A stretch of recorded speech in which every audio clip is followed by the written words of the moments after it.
right. Hey everyone, welcome to Tellor Dev Call, March 7th. So yeah. We're gonna kick things off.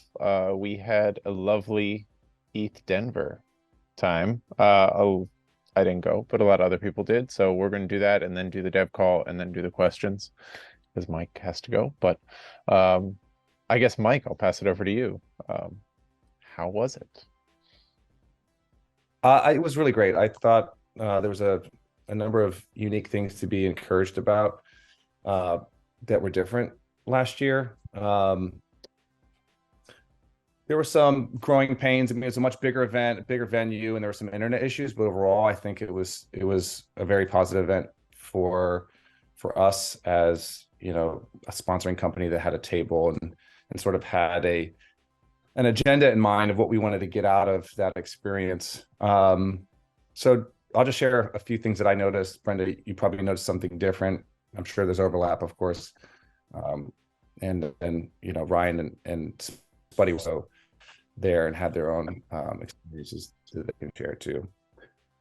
I think the big thing that we all noticed was the quality of conversations compared to EthDenver was up in terms of people coming to the booth. Compared to last year, you mean? What did I say? Like compared to EthDenver last year. Yes. Compared to EthDenver last year, which was like last year, I felt like a lot of people were learning about us for the first time, which was amazing. And there was still a lot of that too, but there was much more of a percentage interest in people interested in using us and talking to us from like sort of a dev perspective or like brainstorming ideas of how they might use us and what we're capable of and that kind of thing. So so that was really encouraging. There was also on that note, there was a ton of evidence that this narrative that we've been pushing since we've come into existence about about Chainlink not being like the end all be all, about needing more oracles, about permissionlessness. People came to us already like sort of having adapted that narrative, and so like they share it. They already understood it coming to meet us, and they would come to us and sort of give us kudos or like, yeah, we need more oracles. Like that narrative is now sort of embedded itself in the community, and you could sort of experience that, which was, I think, super encouraging. It's taken a long time for that to work, and I think shout out to Chris Bleck, who we met there again. He's been a big part of like sort of making that kind of notion mainstream. So really encouraging stuff there. And like another thing is like we were booked. Every evening, when we left the venue, like we had meetings to go to, events to attend that we were invited to from people that were actually in some sort of partnership relationship with, like an integration relationship, whether it's Cadena, Badger DAO, Parity, so like we felt, it wasn't like we were outsiders coming into this new thing and trying to establish ourselves. We felt like, we were already sort of in it and amongst our peers. And, again, all this stuff was, really encouraging for us to experience. And I think the last thing I'll say is, although compared to other hackathons, like Hacking at EthDenver isn't like quite the mainline event of EthDenver, although there's a huge hackathon portion. The quality of submissions we got were much more.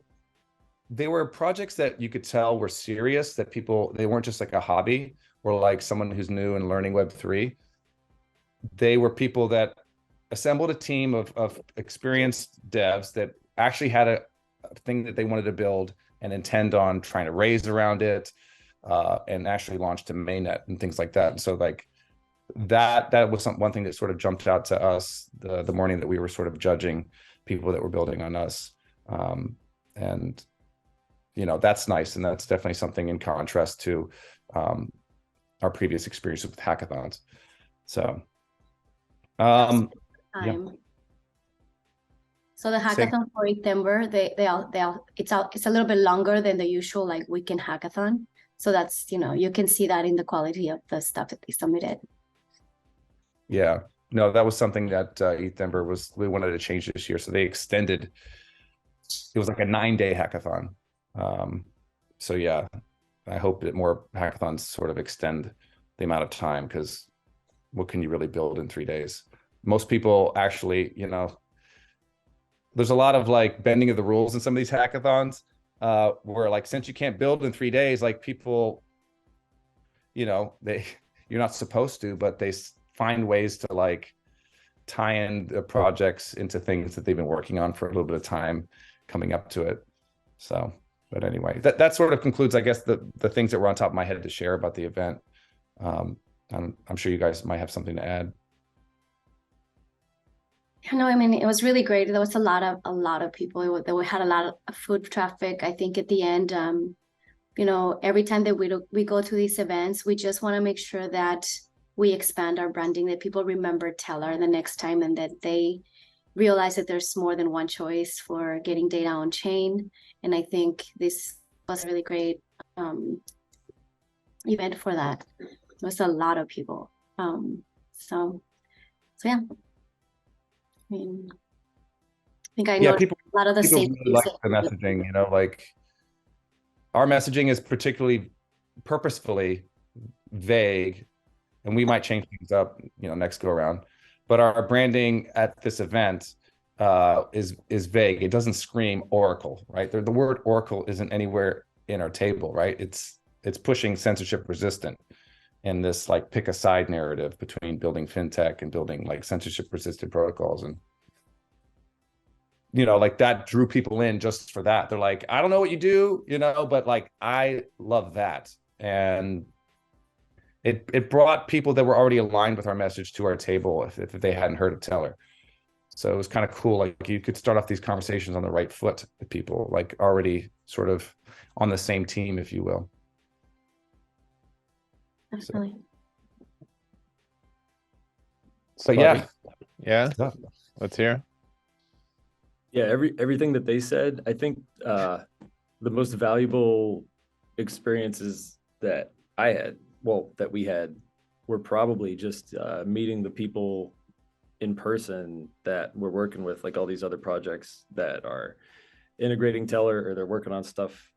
They're working on stuff that uses Tellor, and we talk to them on the internet all the time. But meeting them in person and like showing them that we're cool people, and then meeting them and finding out that they're cool people, and actually like kind of becoming friends, is really valuable too. So that's all I wanted to add. No, it's a good point, because those people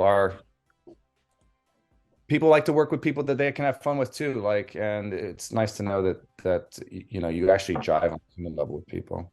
Yeah. Yeah, I'll just add that last EthDenver was like pre-Terra, pre-Celsius and all that stuff. So just to double tap on Mike's statement about the censorship resistant message being much more already accepted. You were even seeing more booths that were kind of using it as their branding. And also, yeah, it was interesting to see like a lot of these like Phoenix DAOs kind of come out of the ashes because they stuck around and kept building through the turmoil of last year. So like kind of seeing a lot of the buds start to come out of the ashes, I thought that was interesting. Was it as big of, I remember last year there were a lot of NFT projects. Was it sort of NFT-ish there or no? Not at all. All right. It was balanced, like they were there, but it wasn't like everything. They're still around. Yeah. The NFT projects were the NFT projects were there, but they didn't have like the big booths, and like some of the gaming, there was a lot of gaming projects. Gaming was bigger than last year. But yeah, so there weren't a lot of NFT projects that were just NFT projects. There were NFTs related to gaming, like or some other functionality. Cool. So I mean, I know a couple of you guys, how would you say related to DevCon? Better event, worse event, completely different? Well, in DevCon, we didn't have a table. So Yep. it's hard to talk to as many people as we did this time in EthDenver. I don't think it was as big as DEF CON. No?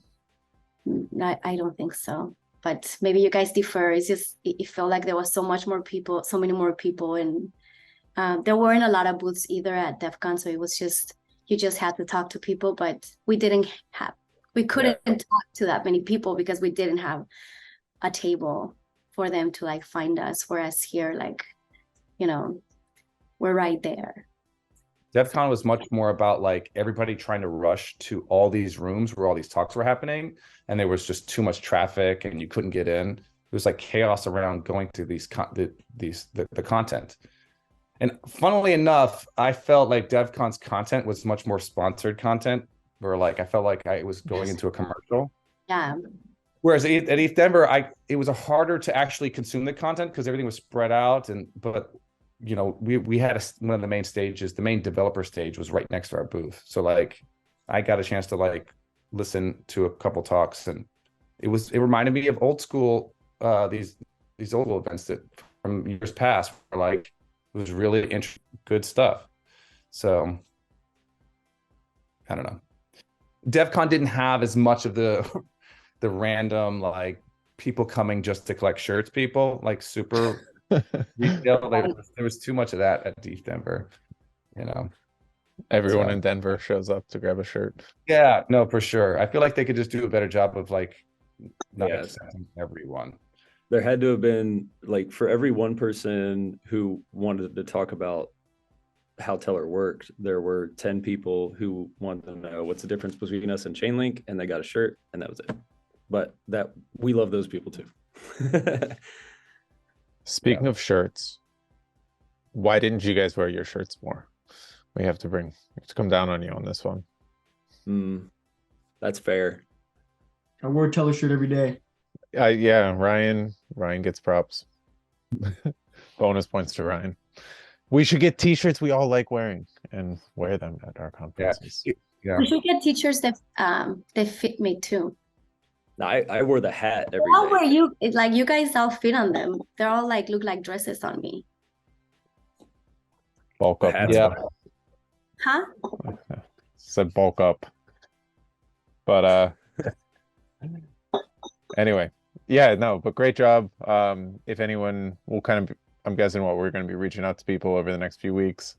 So yeah, hopefully it turns into some leads and we close some deals. So Awesome. I gotta run, guys. Have fun. see you. Cool. That wraps up the Denver recap. Unless anybody else wants to talk about it, feel free. But yeah, moving over to dev stuff. Okay. Yeah, we'll just start around the circle. Dan, how's things going? Good. I was thinking of giving the elliptical curve cryptography presentation next Tuesday. Works work? great. Yeah. No, I'm excited. So cool. And then that's it for now. Yep. Okay, cool. Spuddy? I'm going to be looking into some of the more technical EthDenver contacts that I made. But other than that, Telliott's running great. They were all going to a conference. I'm always kind of worried that I'm going to have to be like logged into my VMs and fixing stuff all the time. But now Telliot is like rock solid stable, and I didn't have to do any of that, which was great. So I'm going to be working with Tally on learning about the auto disputer probably. Cool. Did you talk to the Bytes Mason people out in Denver, or have we reached out to them? I know we were on Optimism with them. Are we still pushing that, or have they mentioned anything? I know it was just testing. No, I don't. We did not meet them. Yeah, we need to meet Denver. I'll reach out to him today, see what's going on. Cool. Very nice. Tally, how's things going back there? Hey, yeah, things are going good. Alerts are back on the DVM. Spuddy and I, we both confirmed it. Yeah. So that's in the branch called DVM main. It's the new main branch of the repository to distinguish from the branches that have to do with the auto disputer. Yeah. And then on top of that, I'm working on the auto disputer today as well to get ready for, we're meeting today, right? Like at 2 or something. I don't know. We'll talk about it offline. Okay. Yeah, we'll see. Thank you. Yeah. Cool. Owen, saw the parody stuff. Yeah, I just made the changes that Frank suggested. Took out some things, added some things. And so I'm going to be doing testing today. He wants to just pass all those in as like function arguments instead of like a one big array. I mean, I don't care. The only reason I did that is because stack too deep or whatever. But Yeah, as long as you don't hit it, I guess you're good to go. so I'll just do that and then move on to testing. That's what I'm going to be working on today. Nice. Do Ryan, you guys want to schedule? you want to Sorry, talk what? today? Probably like Thursday or Friday. Okay. Yeah, whenever. Maybe Thursday. I'll schedule for Thursday. Ryan has things. Oh, no, I'm sorry. Friday. I have something on Thursday. So. Are we done? Just kidding. Sorry.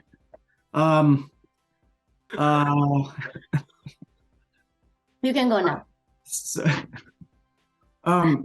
so Tim actually showed me how to fork his Birdstick website and test it, or and locally test. So it's been super helpful for putting up that one-off report page, because it just like kind of strips out a lot of the stuff that React was like fire hosing me with. So made a lot of good progress on that yesterday. I'm gonna try to hopefully get it like some kind of workable MVP by the end of the week. Nice. And then for you and Spuddy, I know we're sort of up on Filecoin. We're still working on reporting there. And then Optimism Arbitrum, I don't know if you guys have reached out to them as far as getting on their docs. That's a good idea, actually. But if somebody wants to do that. Yeah, and I'll on take a look. Filecoin, I think that's a Telliot issue now, right, Spuddy? I've got to make it an official. I got to make it a GitHub issue, but yeah.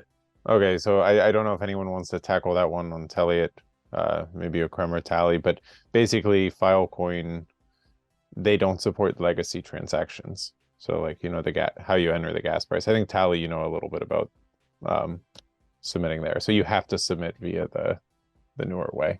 So don't know if we want to just knock that out. Is that why the gas prices are so high? Well, that's like why we had the issue deploying, I mean, because not we the were, prices. Yes. yeah, we were using legacy submissions and it doesn't work that way. That's so Okay. it like just breaks.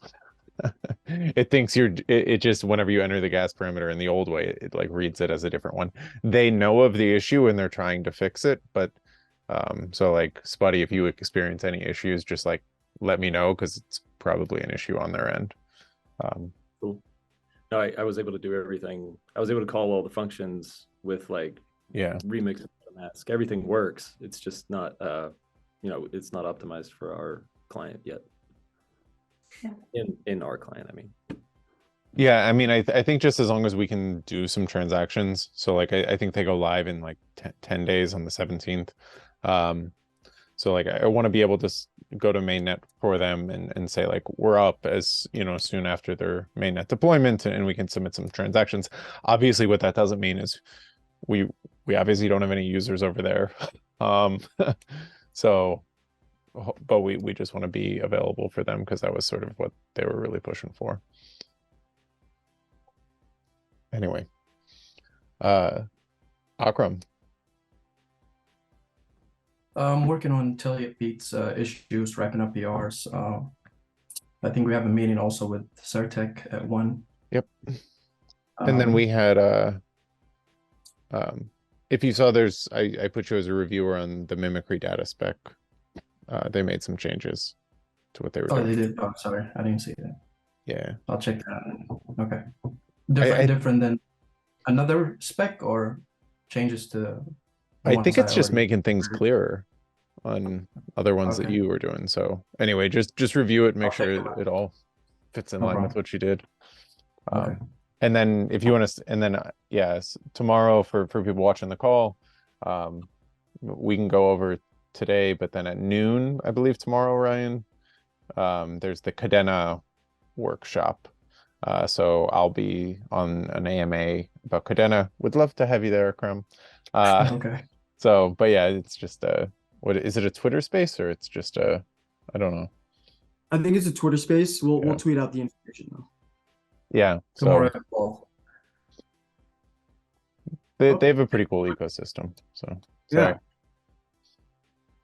Okay. Yeah. That's nothing. They were super cool people in EthDenver too. They had us over for one of their events. They had the wildest party for sure. nice. Yeah. Tim, how's things going? Yeah, things are going well. Yeah, I'm on to working on wrapping up those updates to our Zodiac module, which just entailed redeploying the Zodiac module to work with the latest version of Tellor, and also just deploying it over to a couple like test networks where we didn't have it before. Nice. Yeah. Thanks, Tim. So yeah, and then So we're gonna become part of the Encode Club curricula this week. So if you guys are, I don't know, if in the community anybody's taking classes there, we'll be there. So, Professor Brenda coming at you. What do you mean we're becoming part of their curriculum? yeah, so we're actually gonna become part of the curricula. I don't know if you're taking any classes with them, but they have like they have some classes for like basic solidity, for expert solidity, for CK, and we're just gonna be adding one for like oracles and Tellor and stuff. Oh, So that's cool. as they learn about Web3, they also learn about oracles and us. That's awesome. Yeah, I think the title is what, best practices for using oracles. So we're going to indoctrinate the students while they're young in the ways of decentralization. So I'm gonna start early this It's time. propaganda. yes. Anyway, awesome. Ryan, any questions? Yes, actually. Someone via Twitter actually threw in a couple bangers. Their name is yhex, or the handle is 02MEV. And the questions that they put in are: how will latest Tellor misuse be prevented? What could have been done differently? How has risk of market share loss due to lack of education been assessed and monitored? That was one question. Yeah, I mean, on the first one, I think we learned something with each new user that we've had. So I'm guessing they're talking about, which was it, Bonk DAO. There was that hack, and we had sort of discussed that previously on these calls, and you just learn it's this process of how do we change our documentation, how do we change how we talk to people to teach them the best ways to use Tellor. You can use Tellor wrong and it can be pretty catastrophic. We don't look at that as a failure of the whole Tellor system. It was just obviously the way that our documentation is, the way that we teach people how to implement is not correct. We need to work on that, and we are working on that. As far as how you assess the market cap, yeah, I mean, this is like my opinion completely, but market cap has nothing to do with any of that. It's the market moves and you can't predict it. You could get hacked, and people would look at it as a good thing because the press around your project goes up, and then you could do amazing, and we get 5 integrations in a month or something like that, and then your price goes down, and it's so uncorrelated. It's awful. It's really bad. All right. And then lastly, can smart contracts be monitored or scanned automatically for incorrect use of certain data feeds created by Tellor? Tally's creating the auto disputer. So we already have up the dispute values monitor. So we have something that scans it, and it basically just lets you know. And we're making that more robust, and we're making it actually automatically take care of it for you. Other people have written other implementations. We hope that people monitor it on their own in some way. Yeah, but the question is odd because he's asking if like somehow you can scan contracts for their implementation. Like the easiest thing is like get data before, and there's gotta be some period, some amount, at least 15 minutes for the dispute period to occur. And Tellor. Yeah. Tellor being we're a permission. We don't whitelist or blacklist any addresses on our contracts. So we actually don't have any control over who uses them and what they do with them. So we just do our best to monitor the Tellor Oracle data as it happens. And if they tell us what they are using us, we generally do look at their code and make sure that they do have right. They implemented a waiting period for a dispute to be able to happen. So yeah. Cool. And then we also had some deep question ones in the Discord. Have you guys ever thought about getting Tellor users to do testimonial videos just to talk about why they prefer Tellor over other oracles? That was actually something Mike, if he was here, he would be widening his eyes, because he was talking about that a lot over EthDenver. There were some users that we were talking to, and that's what he wants to focus on moving forward, is getting some testimonials out. So the answer is yes. That was Cloudy. Thanks for putting that question in. And then Tom Bombadillo, love that. Question for Dev Call. If all development sees tomorrow some disaster, in parentheses, some disaster, team arrested, for example, where do you see Tellor ending up? Do you feel it has already developed to a self-sustainable point that could carry it off into a prosperous future? Dude, if like a coordinated imprisonment of the distributed team happens, then we're like so big that this is like, yeah, we're good. Yeah, no, I mean, as far as like we've kind of set Tellor up, like it can completely run on its own. Like if we burned our wallet addresses and ran away and shut down the Discord and stuff, like Tellor could still function. There's reporters out there who are still reporting data. There's rewards to be had. I think, yeah, I mean, obviously there are people who support it. So some of the bigger pieces, a lot of these crypto projects, the reason that teams are sort of helpful and nice at this point is just like, kind of like we were talking about at the beginning of the call with EthDenver. Like it's not that it can't run on its own and be supported. You kind of need some evangelists to go out and push it. And that's, like keep honing the tools to show people how to use it better. I mean, this was, you had kind of volunteers early on in the Bitcoin days, like whether, it was like Roger Ver or Eric Voorhees, who, they would like go to tech conferences and set up like Bitcoin stands and tables to teach people about Bitcoin and how to get Bitcoin. And that was like, it wasn't a Bitcoin team necessarily, because it wasn't sort of organized by the developers, but you still had people pushing it. And the question would be is who would sort of take up that flag and go and push Tellor. And maybe there are people in our community that would do it. I don't know. It would be interesting to see for sure.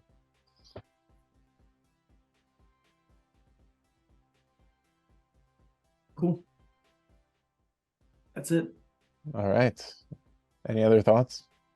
No? All right. That's a wrap. We'll see you guys all